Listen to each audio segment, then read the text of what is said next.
Welcome to LGR number 2. I'm Leo, and this is Leo Goes Rogue. So, today we're checking out the Developer Insight Combat for Everyone in Midnight. It's no secret now that World of Warcraft is going through some very, very big changes with this upcoming expansion. Blizzard is reworking all 40 class spec combinations.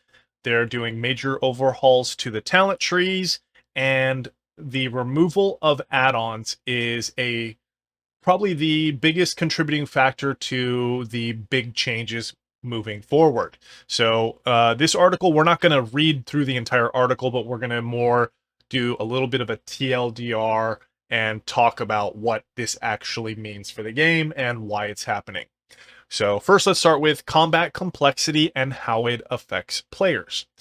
So the TLDR of this article is that the game is extremely complex in the combat sense. There are so many things going on during combat. There are swirls everywhere.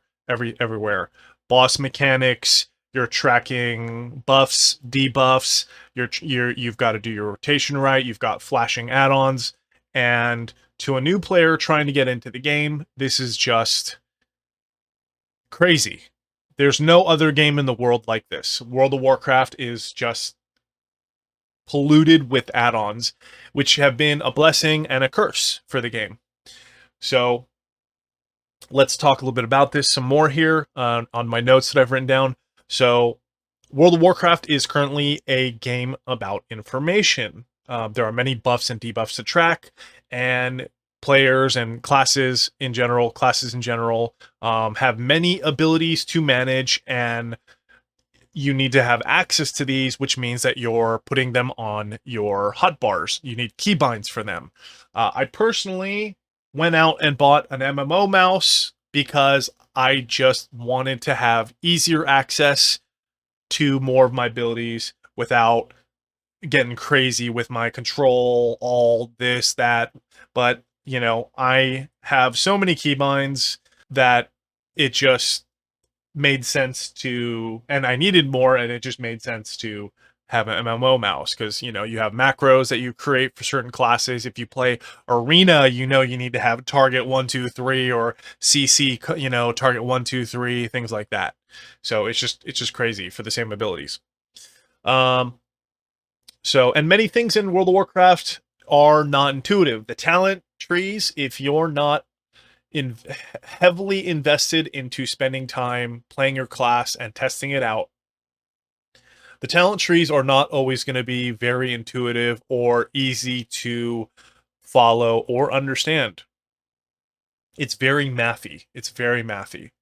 So for a new player or returning players, the game can become very unapproachable, very daunting. And I've been playing this game since Vanilla WoW, since year 1.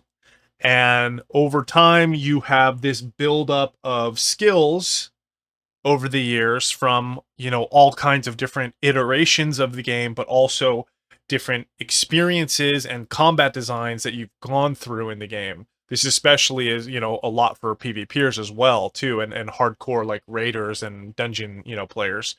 And when you played the game that long, you don't really think about the basics, the fundamental systems of the game, like positioning for aggro and things like that. Those are just like second nature sort of things. A new player coming into the game, not only do they not have an understanding of these very fundamental, you know, basic systems of the game, but then they need to tackle the add-on system, the multiple systems within the game, the, you know, the interface systems, the questing systems, and it just, you know, there's so many things to learn.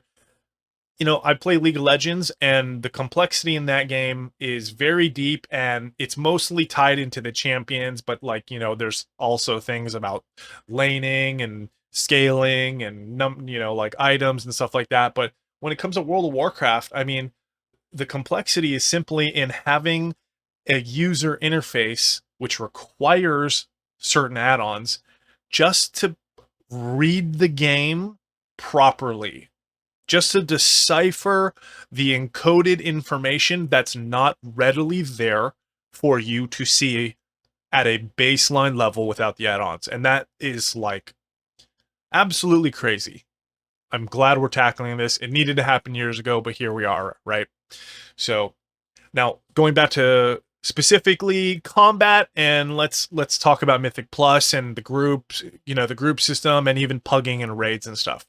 So in order to perform at a high level, which is kind of the expectation, you want to perform well to get into the groups and get recommended, right?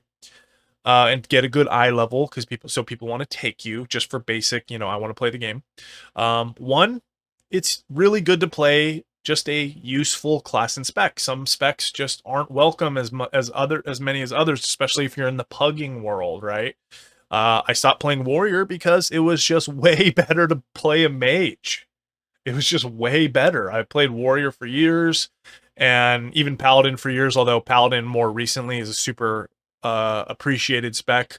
But for years before that, nobody cared about red Paladins. Everybody wanted a holy or a prot Paladin. But if you're a mage, people will take you. You got Polymorph, although it's not used so much. But you have Time Warp, and you do really awesome things. And so it's just easier to get into a group as a mage. And then, so you want to play typically a useful spec and class spec. And you need to have a mastery of this class. If, again, we're talking about playing at higher levels here. And it's better to play, to understand what you're doing, which requires knowledge of what you're doing with your class. What is my spec's strength? What is it not good at? Why do groups want me? Why am I a meta class? For example, in season 2 of War Within, Unholy DKs and Balanced Druids and Arcane Mages were the meta for the DPS. And as Arcane Mage, you were never doing as much DPS as let's say rarely, doing as much DPS as the Unholy DK and the Druid, because they were cleave specialists. They killed everything, and as the Arcane Mage, you were killing the priority target. You were the guy brought to make the group run safer, killing the most important mob in the pack. So, and again, performing at a high level on your character requires having a pretty good understanding of your talents, which ones are good, why is it good, what is it good at, in what situation, because there's a lot of nuance to a lot of talents in a lot of classes. You would bring this talent that gave you more arcane charges in these situations, but if you didn't find yourself in those situations, you'd bring this talent because it was better at single target DPS. It's so crazy that these things exist in the game. It's incredibly nuanced. How does a new player come into the game and understand any of this? It's nuts. Thank God we're moving this way, right? So, and then of course you need to understand just the basic fundamentals of a class, which is your, as it used to be called, your rotation, understanding your single target buttons, which buttons do you prioritize in multi-target situations, and what conditions meet those multi-target situations. Are you hitting at 2 mobs? Are you hitting at 3 mobs? 4, 5, right? And these conditions have existed in the game forever. So, which means that you'd have to keep up with guides or like the class leaders, the guys who spend all their time testing these things out and writing the guides. So, furthermore, you want to keep up with patch notes. You want to understand what's going on with your character. Am I getting nerfed? Am I getting buffed? What's getting buffed? What's getting nerfed? Oh, is this class going to take my spot? They're getting major buffs. They just got a rework. They're going to be good for the whole expansion. These type of things, right? So, and then, of course, we haven't even touched on understanding and learning each of the dungeons. We're talking about pathways to clearing the keys most efficiently. What packs are we going to take? Where do we have to hug the wall to avoid this, this pathing mob and skipping, this pack? What monsters are the most important in these packs? Which one do I need to be targeting? What do I need to be looking out for? What casts need to be interrupted, etc., etc. So, and then there's of course boss mechanics, which is honestly the bread and butter, in my opinion, of the game. The bosses and the boss encounters. I think there should be more emphasis on that personally, but I think keys are a great part of the game. And then of course raiding, right? Raiding is where the raid bosses are a mass appeal for World of Warcraft. So, and then of course, in order to do all these things, you've got to have your, again, touching on the user interface and the add-ons, in order to track all the information, you've got to have your add-ons dialed in. And this can take many, many hours of tweaking just to get it right. It's not enough to install an add-on anymore. You have to set the add-ons up to make sure that that information that the add-on's providing you is legible. If you install some add-ons like debuff trackers or buff trackers, you could end up with this massive window of all these buttons and flashing lights and sounds flashing on your screen, and it's just complete overload, and in fact can do more harm than it does good. So you have to set the add-ons, blacklist this, whitelist that. I don't want to see all these. If you ever played Assassination Rogue and you were in stealth and you hit a target for the first time, it's wild. How did the game get to this, Blizzard? How did the game get to this? There's like, 10, 11, 12, 13 debuffs on this target. Like, what is going on, right? So, and again, if you don't do most of these things, it's going to be hard for you to compete with some of the, better players in the game. Lastly, WoW is extremely mathy. This is my own comment here. And most people don't want to log in to do math homework when they're trying to enjoy a game in their free time. Thus, they have to look for more information from class specialist guides, and they need to rely on add-ons to provide the information in a succinct and legible, readable format so that they can play the game and still have access to what's important and pertinent in the moment. So, okay, making WoW, and that's kind of a summary of everything that's going on in this first article. It's just saying there's a lot going on with add-ons, and we need to simplify the game to make it approachable for returning players. Even the current player base that loves the game currently, we need to. WoW's got an add-on sickness, unfortunately. I hate to say it. Add-ons are good, though, right? Add-ons are good. Just not all add-ons.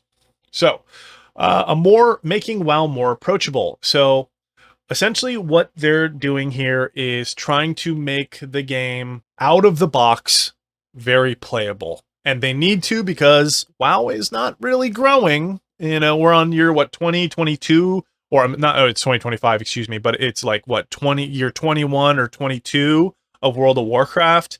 And what WoW needs to continue to attract newer, younger players or older players, doesn't matter, right? As long as it's attracting more people, keeping the game alive.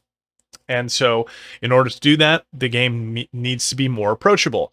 The gameplay needs to become intuitive and playable outside the box without the need of add-ons, so that the game needs to provide clearly visible information from its baseline user interface. And in order to accomplish that, this ties back into reworking every spec, every class, reworking abilities, fixing the talent trees, just a complete rework, overhaul. Classes are still going to remain relatively the same. Their identities are going to be similar, but some classes are definitely, every class is going to experience some changes.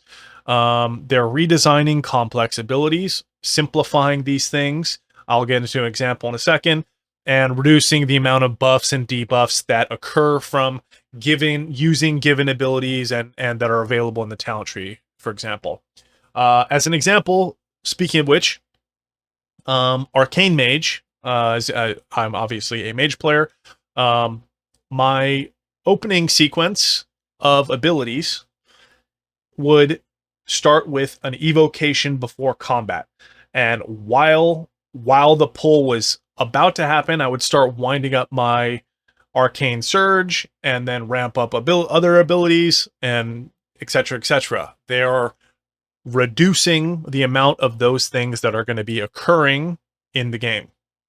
This is to help reduce cognitive load or the concentration required for just the basic level of success and enjoyment in the game. It's going to bring the skill floor of the average player up. A lot of players were just not doing very well managing all these things, and I think they said that the actually I'll get into that point in a second. Let me continue on here with my notes. Removing the need for add-ons to tell players what to do and when to do it. Rotation helpers such as Hakili and max DPS, and weak auras for cooldown and buff tracking. They're pruning abilities that don't serve to add to the gameplay or the value of a class. So just like abilities that just, don't really make a lot of sense anymore, but maybe there were legacy abilities or like, oh, it's part of the identity class. They're like, no, we're cutting a lot of this stuff. Maintenance buffs, linear sequences of abilities with no variation or strategic consideration. Okay, so to break that down, some of the classes are very complex in their current state. Shadow Priest comes to mind. Arcane Mage comes to mind. It's more approachable than it's been in the past, but for a lot of people, it's still way too daunting. And maybe things like Feral Druid are a little bit complex for too complex for people. And so a lot of people started to rely on add-ons like rotation helpers to reduce the cognitive load required and reduce the amount of thinking necessary to just play the game at the expected sort of you're doing fine level. I'll be honest, I myself tried Hakili out to recommend to a new friend, a friend's girlfriend who was new to the game, and she was playing priest and she was struggling and with as a shadow priest, and so I did some research. Hakili is this recommendation, so helped her. We got them install Hakili for her, and it helped a little bit, right? It helped her a little bit, but I actually took to the add-on, and as someone who peaked top 10 in the world on multiple bosses during the Cataclysm expansion, we're talking like World of Log stuff, I even found myself starting to enjoy Hakili myself because it was reducing cognitive load. I could pay. I realized I was like, I cannot calculate all these minute details of damage and moment-to-moment situations as well as this add-on can. It's literally a computer designed to do math. This add-on is literally designed to do math and does math better than me. Let's be real about this, right? As long as I see the situation in front of me and understand what I should be doing, I can let the add-on do the rest, and I can pay attention to the floor. I can pay attention to the timers, right? And so I started using Hakili. Anyways, so these things will be gone, and combat will not necessarily need so much of these add-ons anymore. And I think that's a great thing. Furthermore, this also has the added benefit of increasing the FPS and the performance of the game, because a lot of these add-ons were doing heavy loads of calculations under the hood. So the pruning of abilities that don't serve, I think this is great. I'm kind of interested to see what abilities get cut out. I think Doom from Warlocks is one of those buttons that it's going away, which is kind of sad, but I think they're baking it into the talents or other abilities, which, okay, cool, because I played a Warlock back in vanilla. I had all the cool pets, etc. Maintenance buffs, linear sequence of ability with no variation or strategic consideration. Again, that goes back to the, assassination rogues pretty much always had to use abilities in a very specific manner when they were coming out of stealth and in their ambush window. It wasn't actually strategic. It was literally you wanted to do the same ability sequence every single time. It was more like mastering a combination of buttons rather than thinking about what you wanted to do so much. Although let's acknowledge rogue can be very require a lot of creative gameplay to succeed, right? So not so much in PvE.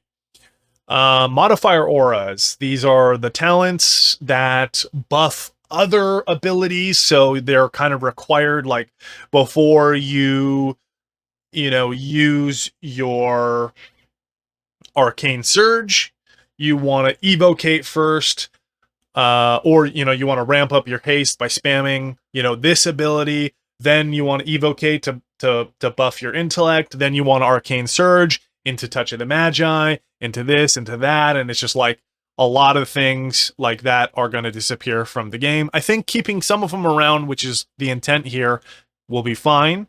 It does add to the gameplay, but having too many of those all working simultaneously, which is why things like Fire Mage have like super weak fireballs these days. Like they just hit like wet noodles. It's like, oh, I'm just using Fireball to get a heating up proc so that I can turn it into Hot Streak, so I can actually use Pyroblast. It just felt really weird that the game moved in a direction where all these core abilities of classes were just so weak, and it's bad game design. It's bad game design. So, unsatisfying, let's say. Unsatisfying. So, yeah, the buffs and debuffs that must be tracked are going to be reduced significantly, removing the need for the add-ons, such as weak auras, which I think was probably the most... That and weak auras and deadly boss mods are probably the most defining, let's say, add-ons that really affected the combat design of World of Warcraft. Okay, so, and we just kind of touched on all of these examples of class approachability.